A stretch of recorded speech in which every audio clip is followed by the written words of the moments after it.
Welcome to Sleeping another at the episode. Res. Sleeping at the res. Yeah, that's not a bad idea. Want to sleep at the res today, honey? No, I don't.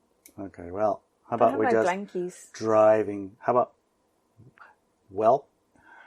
Welcome to another episode of Sleeping at the Res. With your Tricked me. with your favorite You want host. to change our podcast name to Sleeping on the Res instead No. of Driving to the Res? No, I driving. was just messing. You were messing with me. Yeah, I was. Because you've been trying to mess with me the past 2 weeks. I got And you did work. good. You got me good because I even said it. Yes. I kind of thought, ooh, that's not a bad idea. Maybe we should change the name. Sabotage. Start all over. Start all over. How come we have it named Driving to the Res anyway? You don't remember? Of course I remember. How about everybody else? I don't know. Did I remember?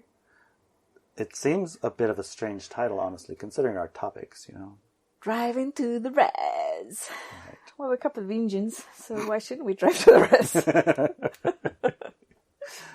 Well, that's one thing probably people don't No, necessarily know. that's true. Yeah. We do live on the res, on a boat, in a trailer. Yes. Yes. And a boat and the trailer. On a boat and a trailer. Yeah. And driving to the res because we spend a lot of time at our shaman shack, Yes. which is an outside. event center. Yes. And, It's outside the res. it has our chickens and our dogs at it, so we Yep. spend a lot of time there because we love our chickens and our dogs. And we have events and we love our people, our tribe. And we love our tribe, so we drive to the res. Yes. So, we have a full life. We do.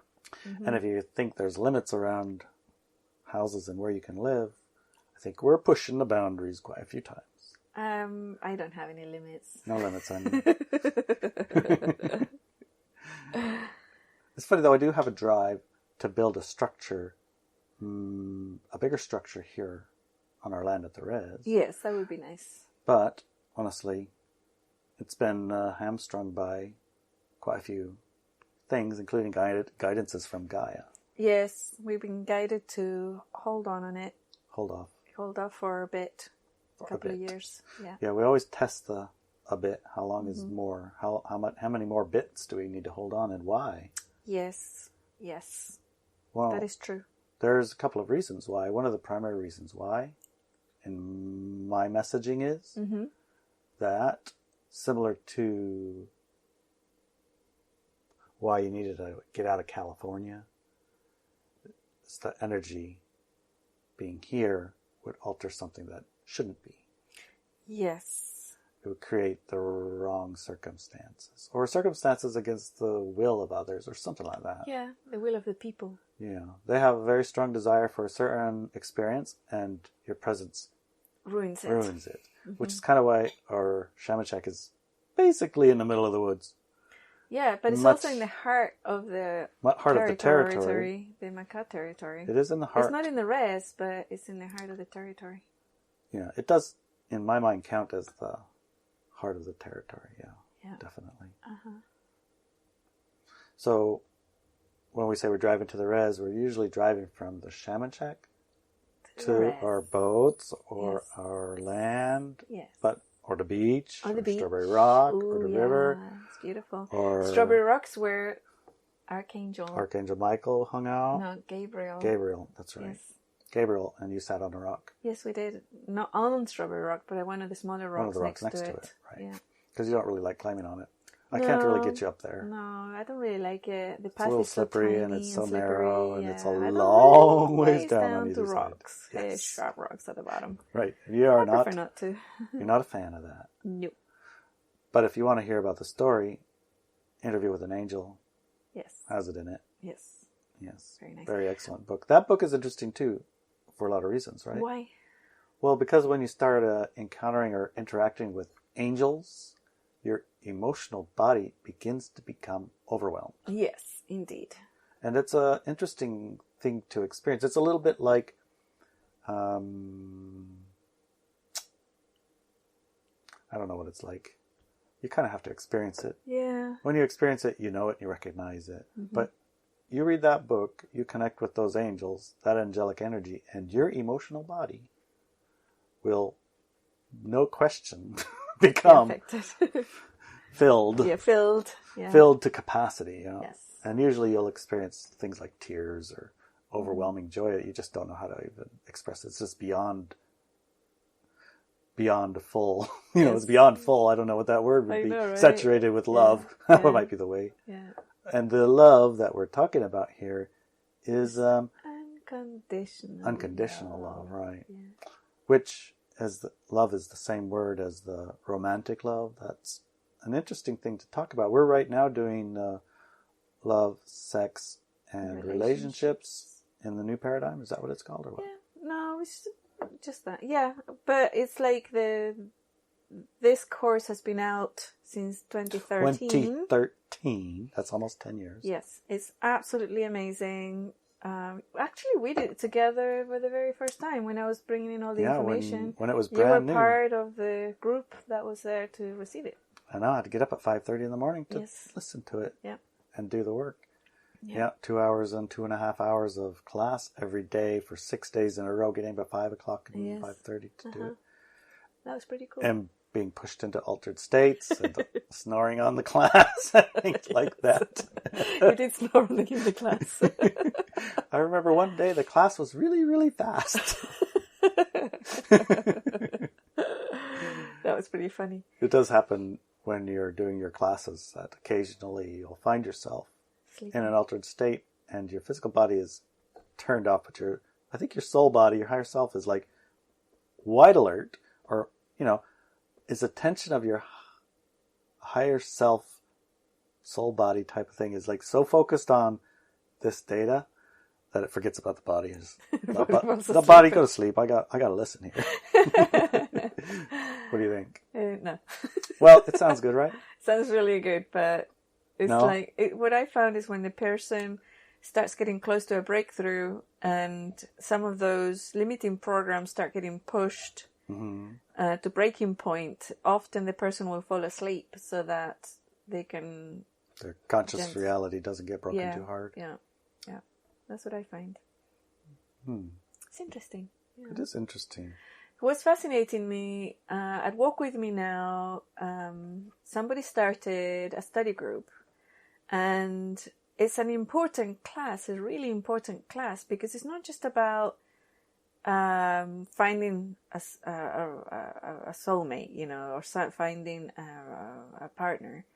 It's not about just the romantic relationship, but it deconstructs the whole thing in a way that is very positive and very empowering, because energies such as romance, love, sexuality, all these energies have been hijacked and taken away from you, from the individual, and used by the power over others crowd to control the masses, right?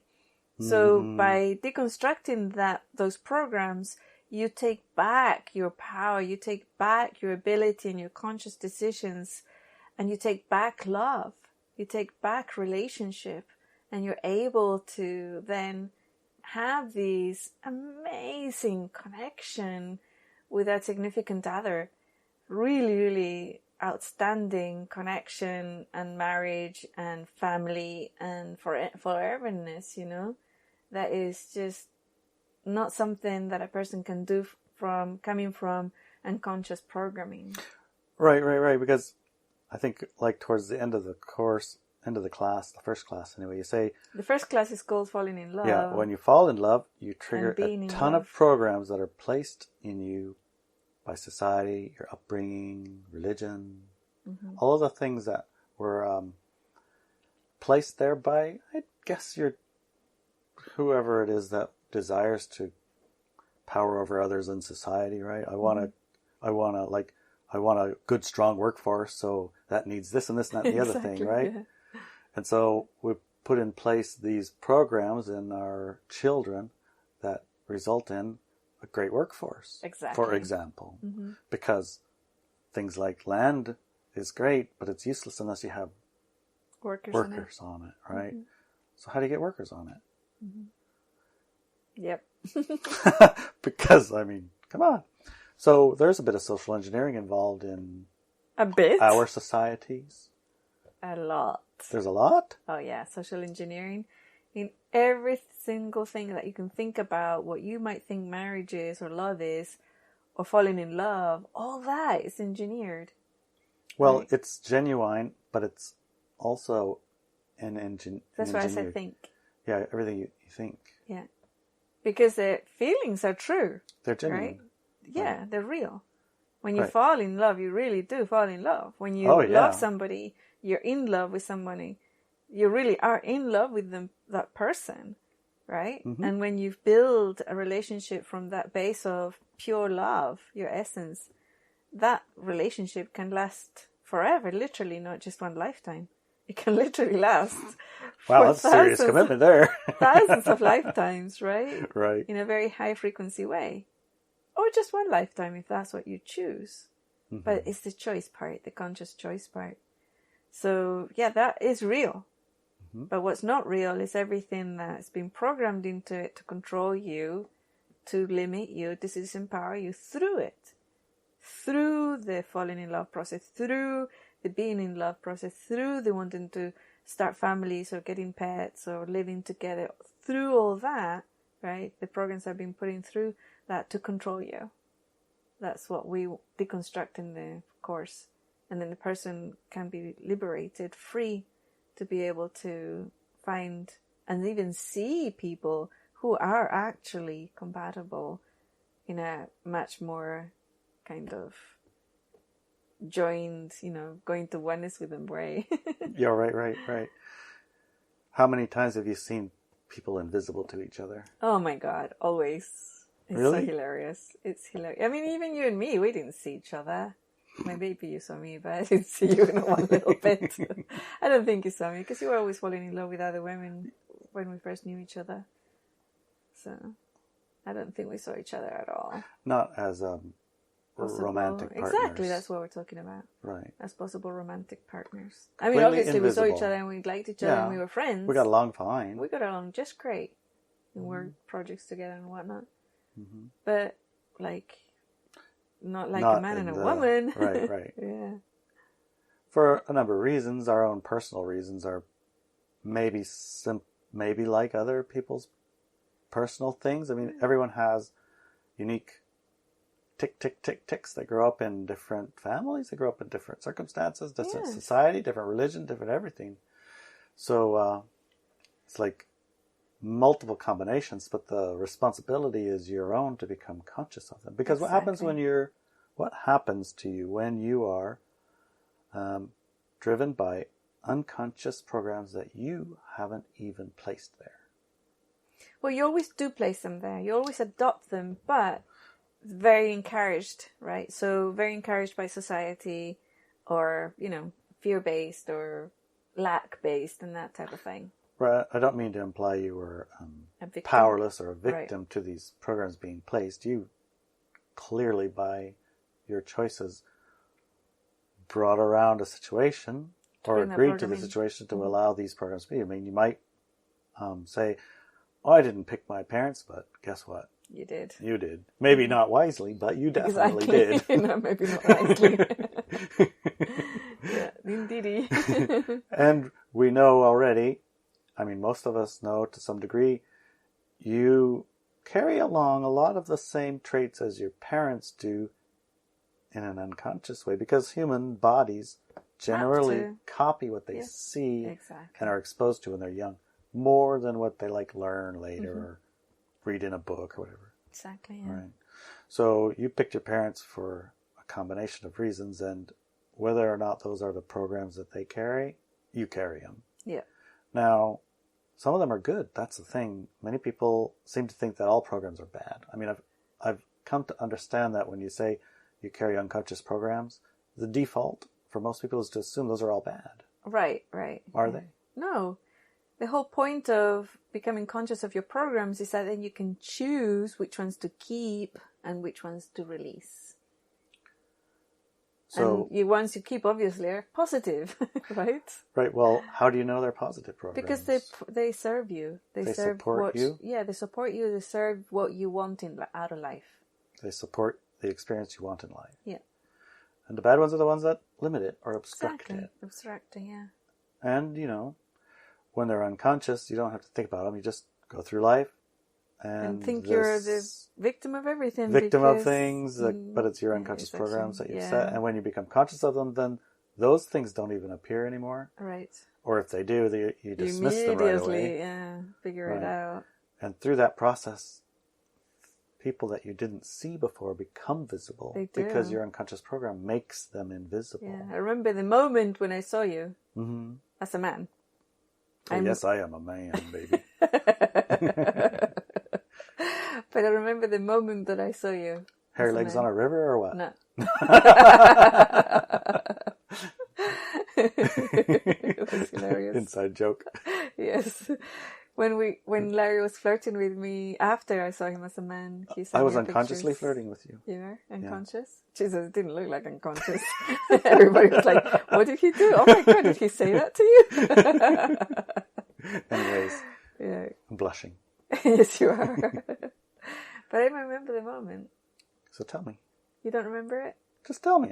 I'll tell you if I remember it after I hear it. All right. You tell me first. What's the moment when you saw me as a woman? Oh, it's sort of like when you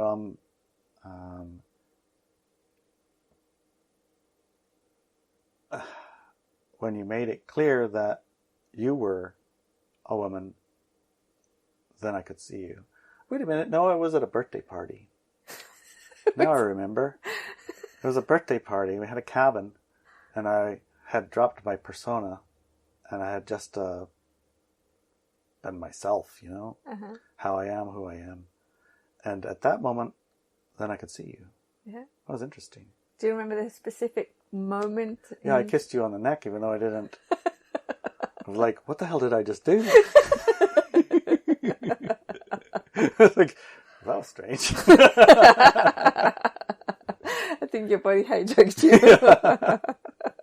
Yep, clear. Yeah. Yeah. That's, I think, when. Yeah.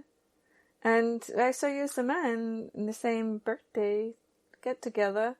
It was in that cabin, and I parked my car, and you walked from inside the cabin or somewhere. You walked in front of the car. Mm-hmm. You were right in front of it, because I was just in front of the garage door. Mm-hmm. And you walked in front of the garage door, and then suddenly I looked at you. I go, whoa! Larry's a bloke and he's so handsome. Wow. And I was like, wait. It's quite How did that happen? I think it happened because of this. Noticed? I think it was this class that. Yeah. Yeah, it was. We just shook up all these things. Yeah. This class definitely had a big. Yeah. But it was about a year before that we did the class, and I remember we brought in the class, and then I took it again, listened to it, and did all the exercises myself 2 or 3 times before I saw you. But then I saw you. And the rest is history. The rest is history, baby. So, that's one thing to think about with that course. What if you already have a relationship? Well, we're doing it again together, right? That's the other thing. I think the name and it is based on, a lot of the things talk about finding that relationship, but it's not just about finding the relationship in another relationship that you don't already have, because the primary relationship you have to find is the one with yourself and your physical body. What? Right? Yeah. Oh, and man. then when Gotta you take do this that, class over again. Yeah. And then, if you're in a relationship, then if you every once a year or something, you do it, or in our case, we haven't actually done it for a few years, then you can revisit and you do the exercises together. So you listen to it together, you pause, you do the exercises together. You just, like the first one is a list, right? Mm-hmm. And then we do the list together, and this list is about falling in love.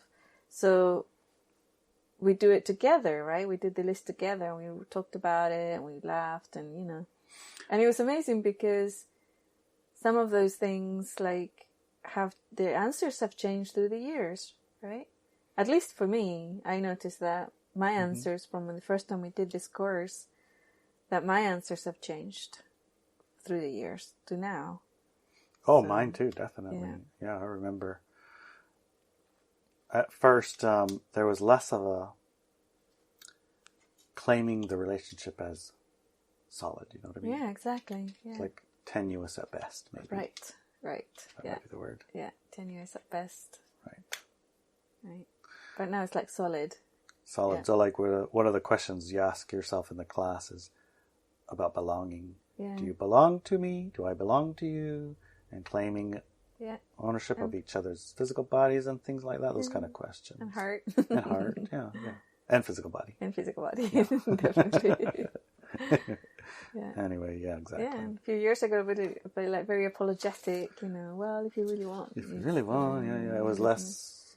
I don't know, how can I claim you, blah, blah. Even though I did. Yes.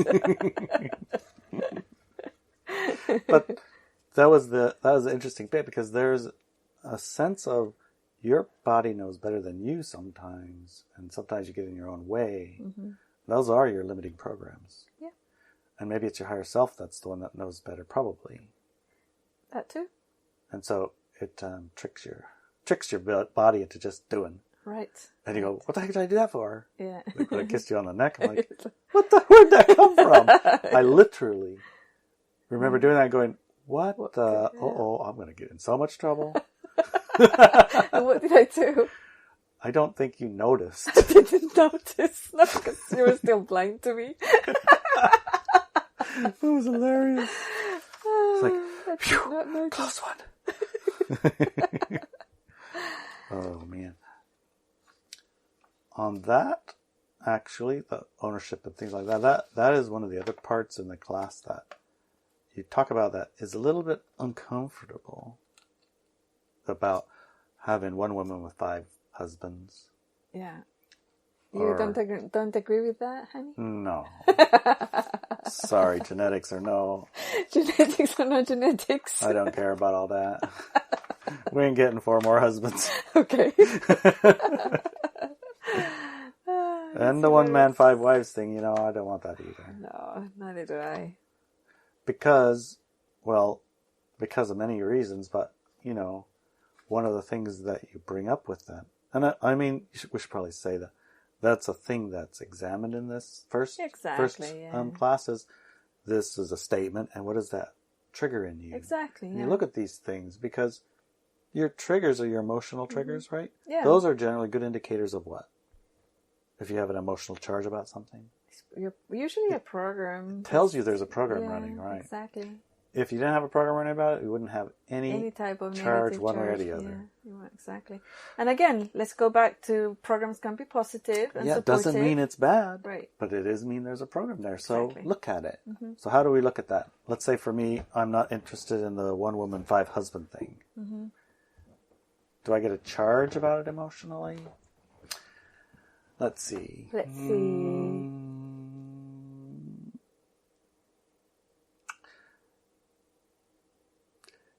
In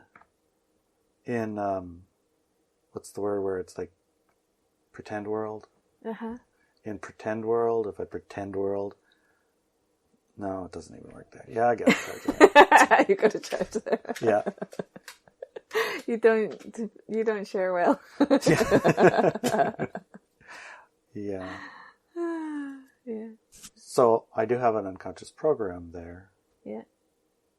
Although, when I look at how do you find that unconscious program? How do you make it conscious? That's probably a good question. Mm-hmm. What do you think? So we have a list of questions that you can ask yourself, and then you can find the bundle of energy that is a program in your body field, right? It's really important not to go into psychoanalyzing, because often people, because of our culture in the West, they'll do that. It's more to do with finding that bundle, that charge, and then allowing it to exist and everything. And often when you're doing that process, that bundle of energy will talk to you and will show you information. Well, basically the information is, I don't want 4 more husbands, or I don't want to share my wife. Yeah. I mean, that is the program. Yeah. Is I don't want that. Mm-hmm. On the other hand, some people might hear that and say, oh yes, actually, that sounds great. Great, yeah. So, I mean, if you're doing this course with another person and you find they have a same answer, guess what? there's some husbands coming, right? Because you move into agreement. Because oftentimes people will carry a societal program also, right? So the societal program says, no, you can't do that. But both people really, really want that. They can find a place in a way because they're calm, powerful, conscious creators now. Exactly, yeah. So anyway, it's interesting to do it with another person. It is. Yeah. It's useful to do it by yourself because, you limit yourself. Right. But the co-creation of your world, you do make that with those around you. And you pick them. So illustrating or illuminating your programs together, that's a pretty good idea. That's kind of be nice to see what happens with 30 people and walk with me now doing it simultaneously. And I know some people are buddying up to do this course with just one more person. Yeah, good study buddies. Study buddies, yeah. That's really good. And then they get together to discuss it all and Yeah, so your study buddy, you do your lists together. You can find things in other people easier than they can find in themselves sometimes, right? And it doesn't mean that the study buddies are people that are just, flirting with each other or wanted to get together. But they could be. It could be, yeah. It might be. It might be actually good.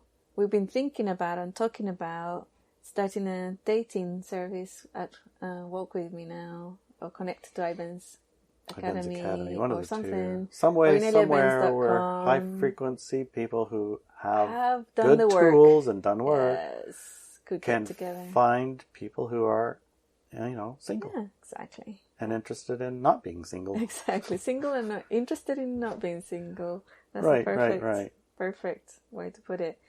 Yeah, so we've been thinking about it and I think it's going to go there because especially these days it's so difficult to find compatibility, I mean, well, it's so difficult to even see compatible partners, honestly, because seems to me... imagine a dating site that the requirement is to do this course, the Sex, Love and Relationships course, and maybe it's also the rules of engagement, Just those two, changes everything for the person. That would be awesome, I think, to provide that for people. I think that's a good idea. Yeah. I think it's a great idea. Yeah. Think how much more, what's the word, powerful our tribe, Walk With Me Now, etc., high frequency paradigm people would be if they were to drop some of the negative limitations, negative unconscious programs around relationships. Yeah. And had strong, powerful, supporting relationships. Yes. Jeez. Strong homes. Yeah. Strong, powerful homes. That would be amazing. Yeah. Yeah. Okay. I think we got to put that on our whiteboard. Yes. Move it off of the maybes or maybe list. Is a great idea. A good idea list. To start doing it. We should think about it list. Hey, let's talk about it some more list. Move it off of that list onto the do it now list. Yes. Good idea. Yeah, I don't know how it'll look, but I think that it's a do it now list. Okay. I think so. Maybe we'll put a link or a thread on the Walk With Me Now for inputs. Ideas? Yeah. Inputs about this. Yeah, I like that. How it should look, how people think it should look, or the kind of things they would be looking for, or, inputs anyway. Yeah. So that, that's kind of the point of Walk With Me Now. It's not, I'm going to do this for you now. It's, hey, let's do this together now. Yeah, let's plan this together now and just execute it together now too. Cool idea. I like it.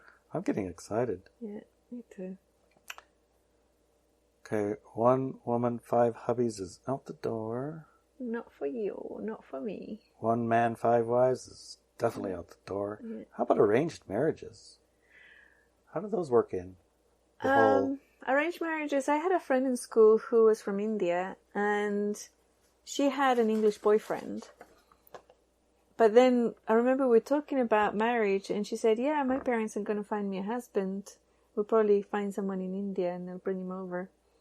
And I'm like, wait, what about, I can't remember his name, let's say Paul. What about Paul? What does he think about this? Because all he knows is just my boyfriend. My parents wanted me to have that experience of falling in love and having a boyfriend.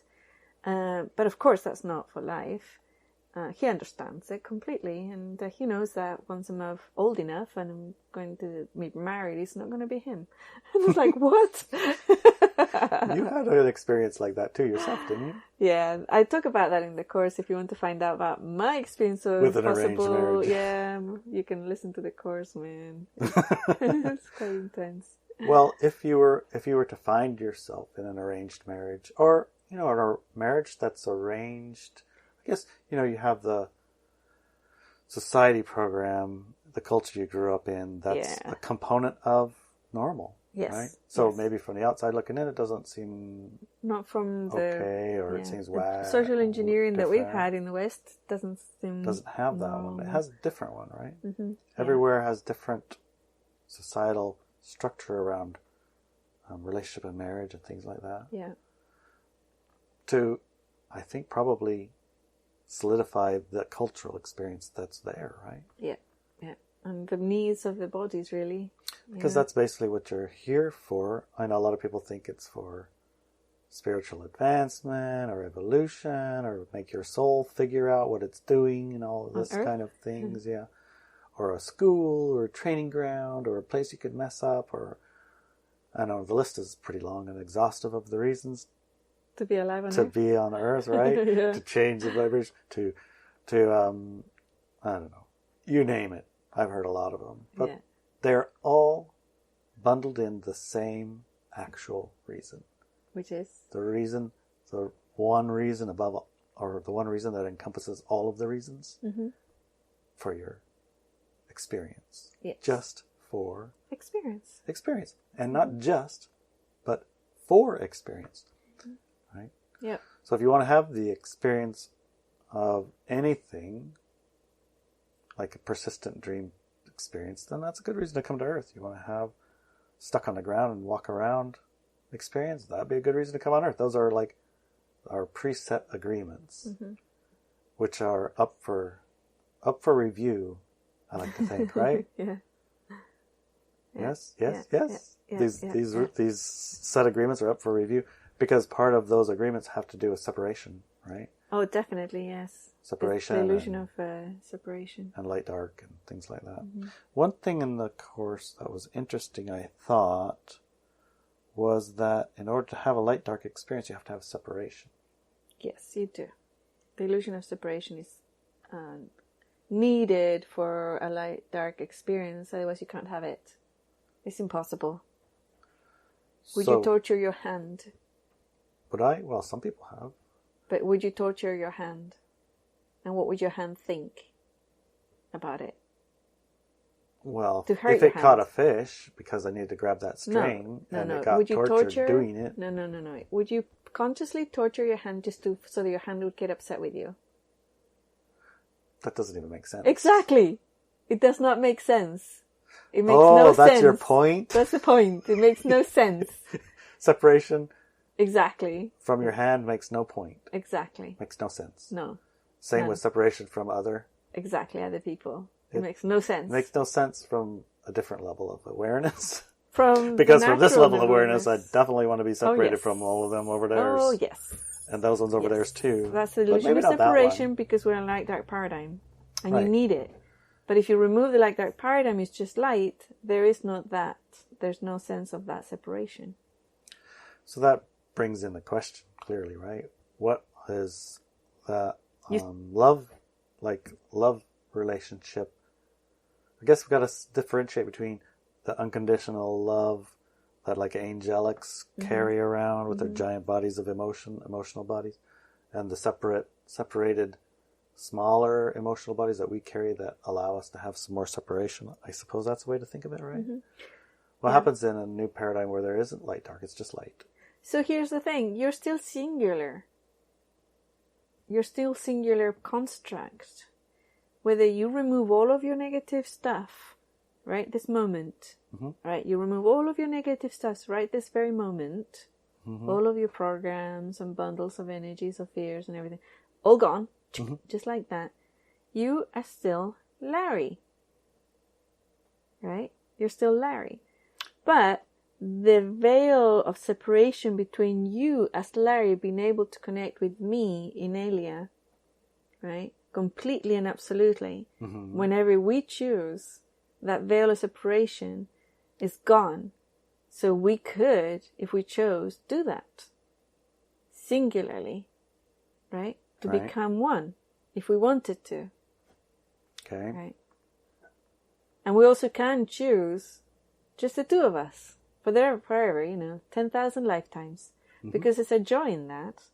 There's an amazing something on that. Otherwise, that particular construct would not be so prevalent and so hijacked on the planet to control people.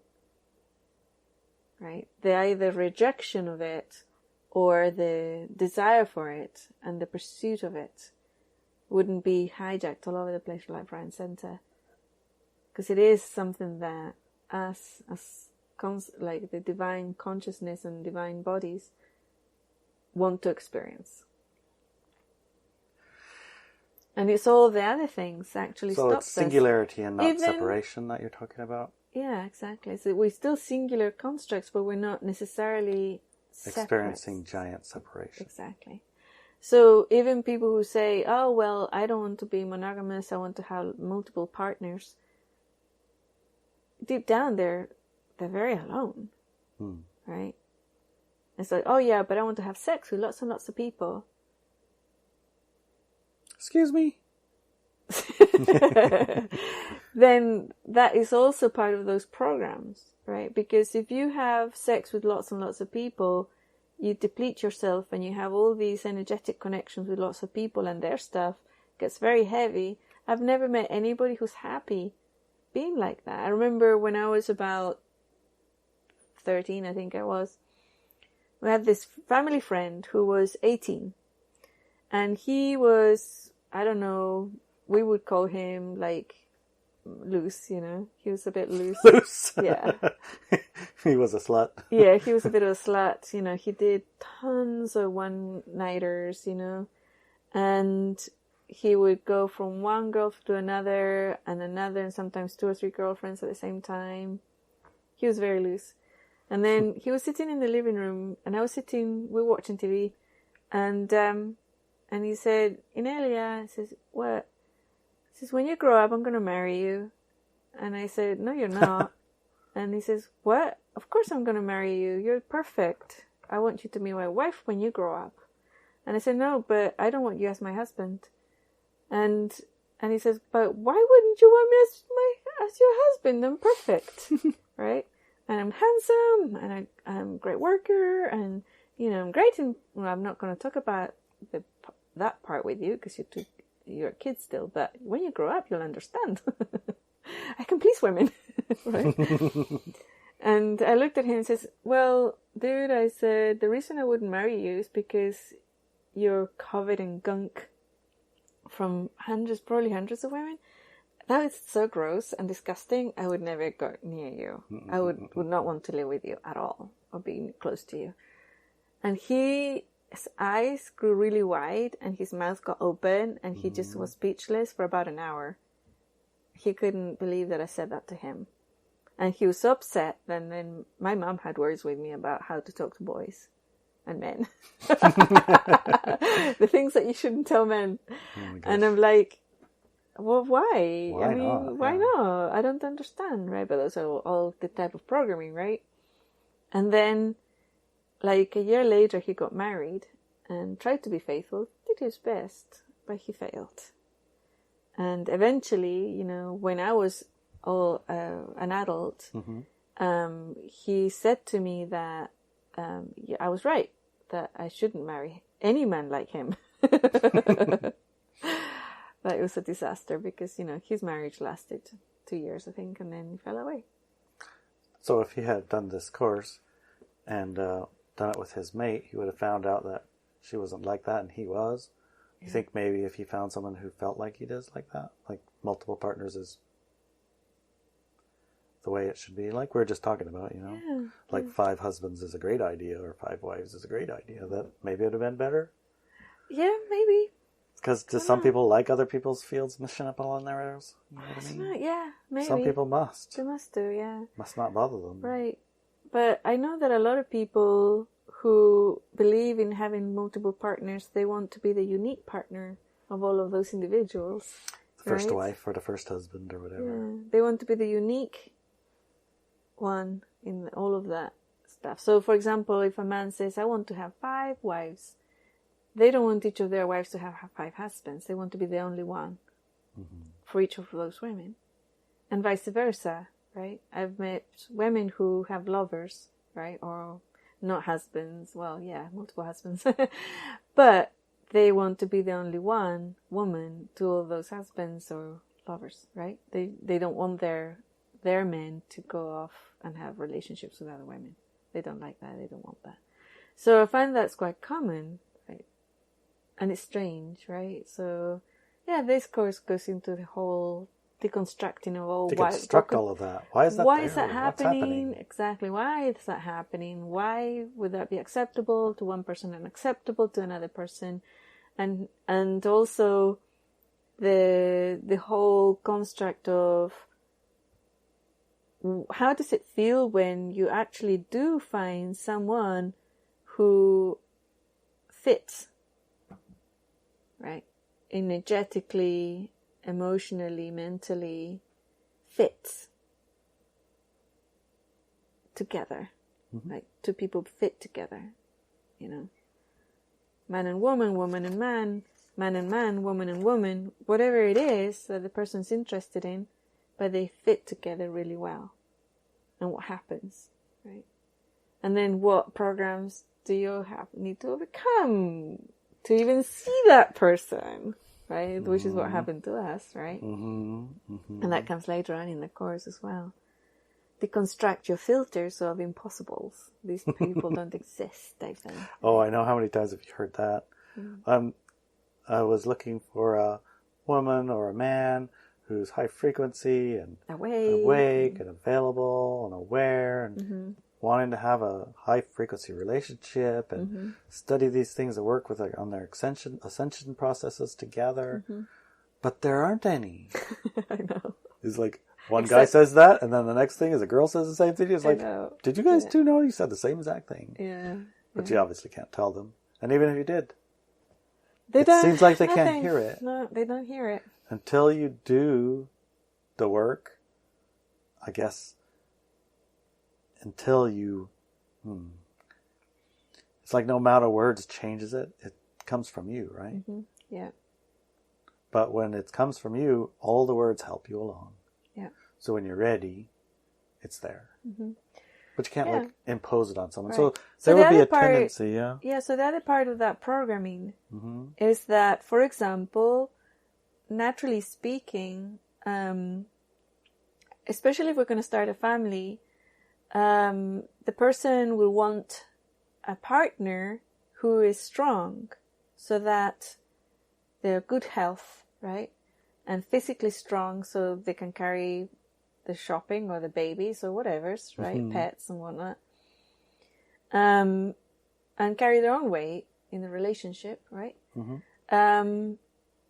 So they will look for that. But if society has taught them that, let's say, a strong man or a strong woman is a bully, then they will only be attracted to bullies. Not knowing that that's not actually strength. That's an unconscious program. That's the unconscious limiting, program, yeah. Right? So the actual program that's positive is find a strong partner in life. Right. You have a better chance of survival, better chance of happiness, and live life being long and beautiful if you have a strong partner. But if the society has taught them that strong people are bullies, then they will marry a bully and it will go sideways and bad very quickly. Right? Right.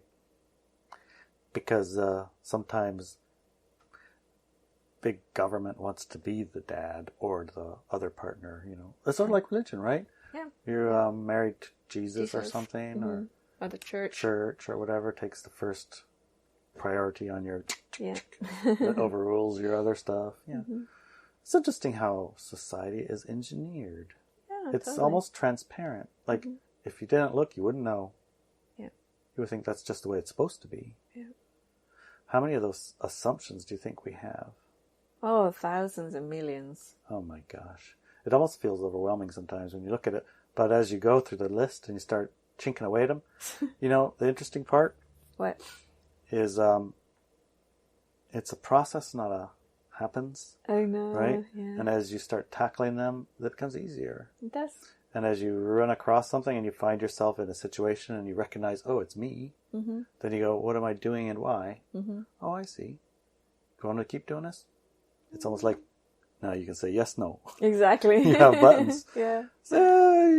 Well, yeah, I kind of like not having 4 extra husbands in this. I'll keep that one on. How about this one? Oh, no, I'm not going to be a jealous jerk. I'll turn that one off. I don't need to be that for the other. Yeah. They don't need to be linked. Exactly. Yeah, so, yeah, pretty powerful. Yeah. Becoming conscious, basically, that's it. Yeah. The thing that old society doesn't like about being conscious is basically when you're conscious about things, you're not easily controlled. Correct. It's not that you're impervious, though, right? You can become impervious to control. You can become impervious? Yes. If you become aware enough, your expansion of awareness is deep enough. And probably you have more Good than allies. yourself. You're not all alone. Good allies, yeah. All alone people less likely. They're very vulnerable. All alone. No matter how awake you are, if you're alone and to keep yourself alone, you become very vulnerable. Mm-hmm. But, that's kind of what I thought. Yeah. Because so you can spin you yourself have good in. allies and good counsel. They can... When you fall down a little bit, people will let you know. Tick, tick, tick. Inelia. Knock, knock. Do you know that? Blah, blah, Did you blah. know? Oh, I didn't Well, realize. Yeah. Thank you for showing me that. So that's powerful tribe. Yes. Yes. Powerful tribe. It's an interesting conversation. Mm-hmm. It's amazing what comes out of, we just listened to the first hour and 15 minutes of the first class. And it's amazing how much comes through. That first hour is kind of funny too, because the first hour is so dense with stuff. I filled up 2.5 sheets of paper Just with tiny small little writing notes. in little tiny boxes, all of the little points that I wanted to not forget, taking notes and Yeah. making some of the lists and things like that. And I still had 40 minutes left of the class. So I had to flip it over onto the written pages of it and start trying to find blank spots in there to put stuff. It was quite funny. And toward the end, I was almost at saturation. And I remember that from the class. Yes. It's like at some point in there, your saturation level is full. You're fully you're full. saturated. Yeah.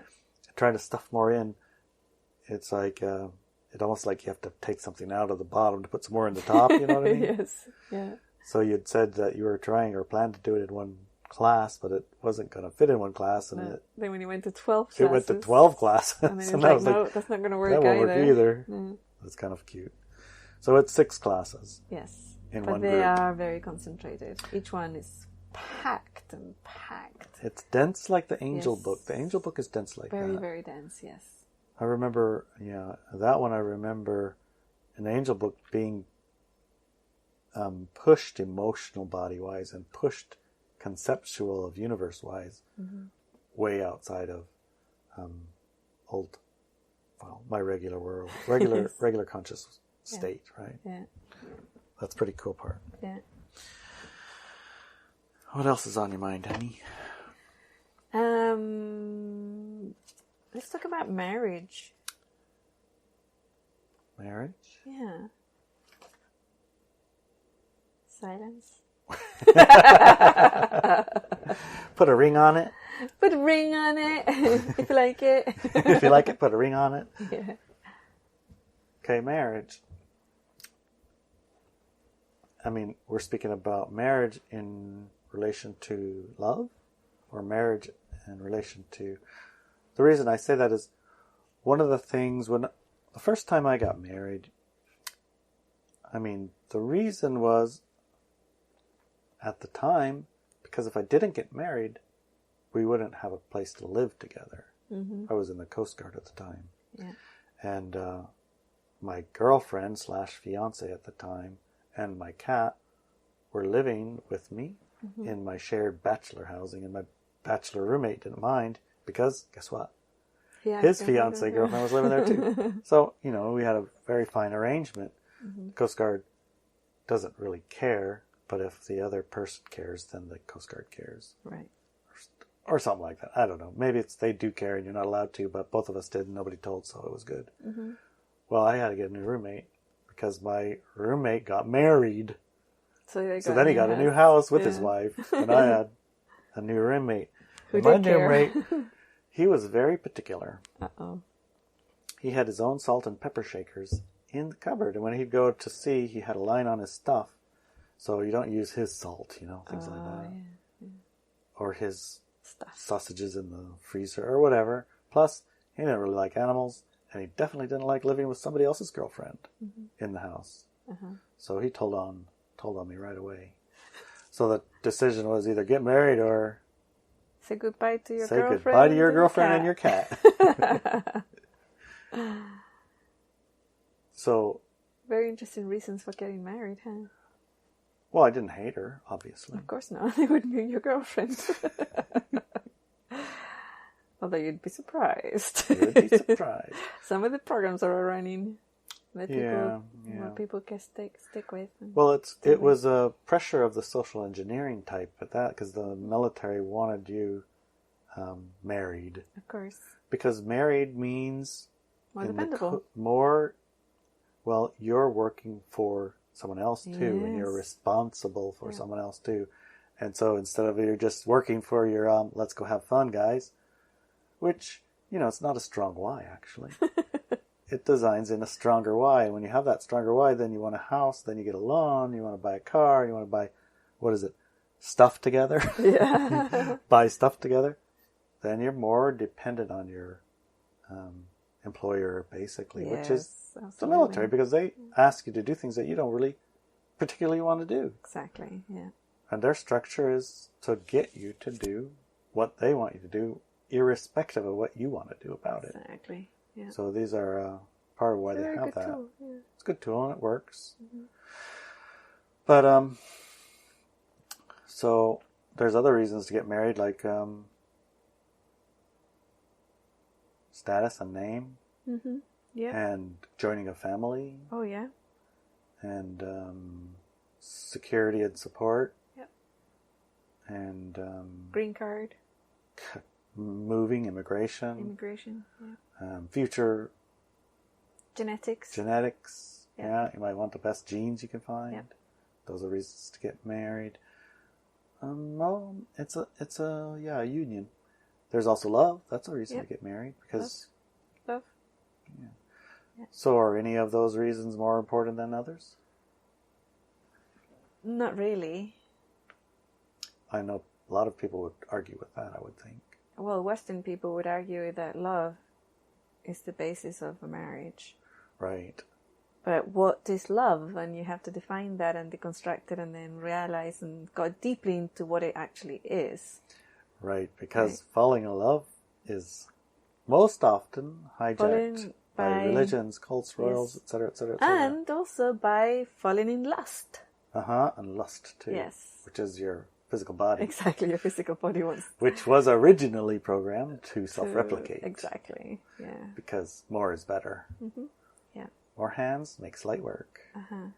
So when you're going to have babies to make more hands. Exactly, yeah. So a lot of things, Yeah, there's a lot of play. A lot of things, yeah. So for you, what did marriage mean? Marriage, to me personally? Yeah. What does it mean? What did it mean? When? I'm sure it evolved. The first time you got married, for example.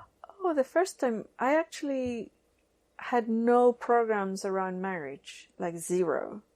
And the other person wanted to get married. So because I had no programs around it, it's like, sure, what else, So for you, it was married or not married, doesn't matter? Didn't matter, like zero. It had no significance? No significance at all. Doing pizza or spaghetti, right? Boy, I bet you were like a tough wedding partner. You want to get married? I don't care. Exactly. Well, I care. Sure. Okay, then let's do it. That's it. That was it, yeah. What kind of program do you think is running on the other side that they would want to get married to someone who doesn't care? Or is that the wrong word, don't care? But they did care. I know they cared, but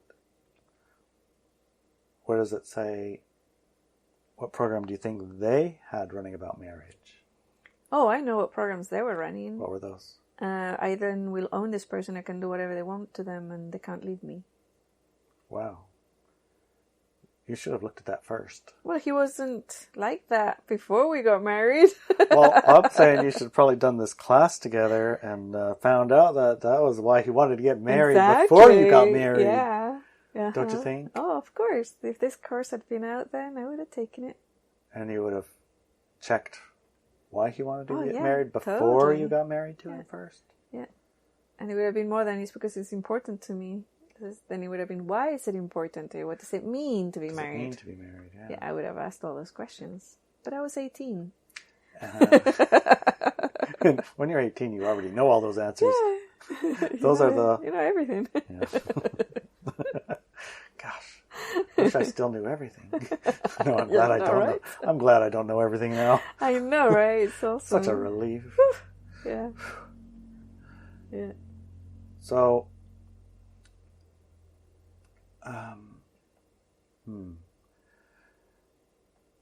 If all reasons for getting married are more or less equally important or unimportant, love being one, safety another, this another, job, moving, green cards, etc., etc., etc., how is marriage then connected to relationship? You know, this love, sex, and relationship type of thing. Is marriage even a part of it? Obviously is. Of course. It has to be, right? Yeah. You don't marry your big toe and say, hey, let's go to Hawaii, big toe. Oh, you took a book from my library before we got together called My Big Toe, and you never gave it back. Yes, I did. No. I gave it back when you moved in with me. It's on my bookshelf. That's your bookshelf. That's yours. That's true. It's in a box in storage right now. Very good. Yeah. That's Big Toe's theory of everything, by the way. Yeah, the theory of everything. Which is many times too thick to read all of it. Yeah, and tiny little writing. You need like a magnifying glass to read the writing. It's a massive book, really, really thick, with tiny little writing in it and pictures. If you really want to know about everything, well, here you go. Yes, theory of everything. TOE. Your big toe. Yeah. Anyways, back to the point. The connection between sex, love, relationship, course, marriage, and all of these reasons that are equally important. I think the part that I can drill into see is that complementary important. Complementary reasons. The reasons to get married that are complementary and are supportive. And supports you. Yeah. Mm-hmm. Plus marriage, I haven't found a culture that doesn't have a marriage ritual in it. And often this marriage ritual will involve other people and a declaration of the couple being a couple. Now, even if the culture says that the couple is married for 2 years and that's it, or whether the culture says they can have 10 spouses each, or if the culture says it's like forever one, that's their souls getting married, right? Or if it's the two families are getting married. They're all different, right? Mm-hmm. But I haven't seen of a culture that doesn't have a marriage ritual, which is interesting, isn't it? That is interesting. Yeah. I haven't seen a non-human. I mean, how do birds and fish and dogs and things like that? It's a generalization because there's many birds who do a ritual that they get together and other birds watch, and then they know those are together forever. And often when one of those birds dies, the other one dies soon after because it's over, mm-hmm. right? I've seen I've watched the Discovery Channel. Yeah, me too. And the same with some mammals, there's some animals that do the same. And they have this ritual and a dance and everything, and they get together and that's it, But then some other mammals that don't. Like they have nothing, they just mate randomly or through hierarchy, like the alphas mate and nobody else or whatever, right? But Yeah, it's all extremely different. I think that if I look and I trace, I've seen one of the more common reasons for the ritual that's public ritual is the public memory, because the consequences of violating that marriage vow type thing is usually deadly. It can be very deadly. People fight when that's violated. Mm-hmm.